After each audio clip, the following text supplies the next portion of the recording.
सुबह 10 बजे अशोक विहार मेरा कॉलेज है, कॉलेज के पास उनकी वाइफ ने, जो उनकी वाइफ उनका नाम है सरिता, उन्होंने धमकी दी थी कि मैं तेरी जिंदगी खराब कर दूंगी और मारने की भी धमकी दी थी. उन्हें चाहते कि वो उन्हें गिरफ्तार करे, सजा मिले उन्हें.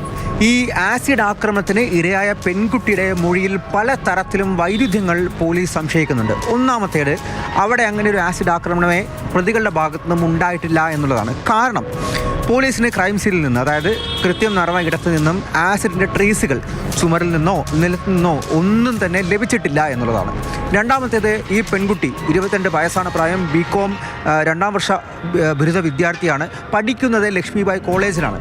ഇന്നലെ സ്പെഷ്യൽ ക്ലാസ്സിലേക്ക് പോകുമ്പോൾ ഈ കോളേജിന് 200 മീറ്റർ മാറിയാണ് പെൺകുട്ടി ഈ റിക്ഷയിൽ വന്ന് ഇറങ്ങിയത്.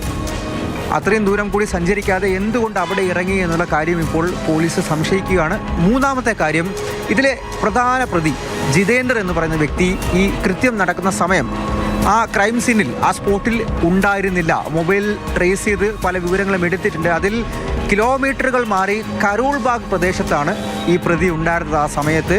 മറിച്ച് ഈ ആക്രമണം നടന്നത് അശോക് വിഹാറിലാണ്. രണ്ടും തമ്മിൽ നല്ല ദൂരം തന്നെയുണ്ട്.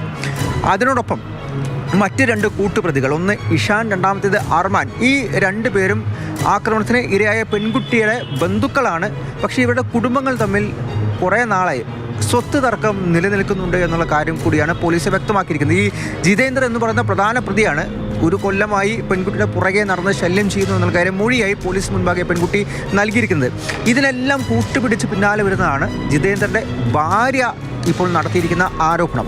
അതായത് ഈ പെൺകുട്ടിയുടെ അച്ഛൻ, അതായത് ആസിഡ് ആക്രമണത്തിന് ഇരയായ പെൺകുട്ടിയുടെ അച്ഛൻ നാളുകൾക്ക് മുൻപ് തന്നെ ലൈംഗികമായി അതിക്രമിച്ചു എന്നും അശ്ലീല ചിത്രങ്ങൾ എടുത്ത് തൻ്റെ ഭർത്താവായിട്ടുള്ള ജിതേന്ദ്രന് അയച്ചു നൽകി എന്നുള്ള കാര്യമാണ് ഈ ഭാര്യ പോലീസിന് മുൻപാകെ പരാതി നൽകിയിരിക്കുന്നത്. അതിൻ്റെ പ്രതികാര നടപടിയായിട്ടാണ് ജിതേന്ദ്ര ഈ ആസിഡ് ആക്രമണം നടത്തിയതെന്നും ഭാര്യ പറയുന്നു. അങ്ങനെ വലിയ തോതിൽ ട്വിസ്റ്റുകളും അഭ്യൂഹങ്ങളും സംശയങ്ങളും ഈ കേസിനെ സംബന്ധിച്ചപ്പോൾ നിലനിൽക്കുകയാണ്. എന്തായാലും ഈ ഭാര്യയുടെ ആരോപണം, പരാതി, അതൊരു പക്ഷേ കേസിനെ പൂർണ്ണമായും വഴിതെറ്റിച്ചു വിടാൻ മറ്റെന്തെങ്കിലും ഗൂഢലക്ഷ്യമുണ്ടോ എന്നുള്ള കാര്യമടക്കം പോലീസ് സംശയിക്കുന്നുണ്ട്. അതുകൊണ്ട് FIR ആ കാര്യത്തിൽ രജിസ്റ്റർ ചെയ്യുന്നതിന് മുൻപ് വലിയ രീതിയിൽ പരിശോധനയും അന്വേഷണവും ഒക്കെ നടത്തിയ ശേഷമായിരിക്കും മറ്റ് നടപടികളിലേക്ക് എന്തായാലും കടക്കുക. ഇതുവരെയും ആരെയും പിടികൂടാൻ പോലീസിന് സാധിച്ചിട്ടില്ല. 3 പ്രതികളാണുള്ളത്.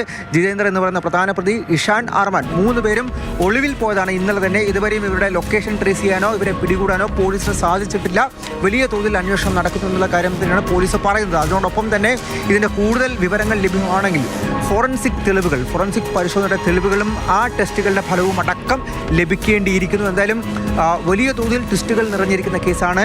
ആക്രമണം നടന്ന് 24 മണിക്കൂർ പിന്നിടുമ്പോൾ തന്നെ എന്തായാലും ഇതിൻ്റെ ഭാവി തുടർ നടപടികൾ, നീക്കങ്ങൾ എന്തൊക്കെയാണ് എന്നുള്ള കാര്യത്തിലും വലിയ രീതിയിൽ ആകാംക്ഷ ഇപ്പോൾ നിലനിൽക്കുന്നുണ്ട്. ഡൽഹിയിൽ നിന്നും അർജുൻ പിതാംബരൻ, മാതൃഭൂമി ന്യൂസ്.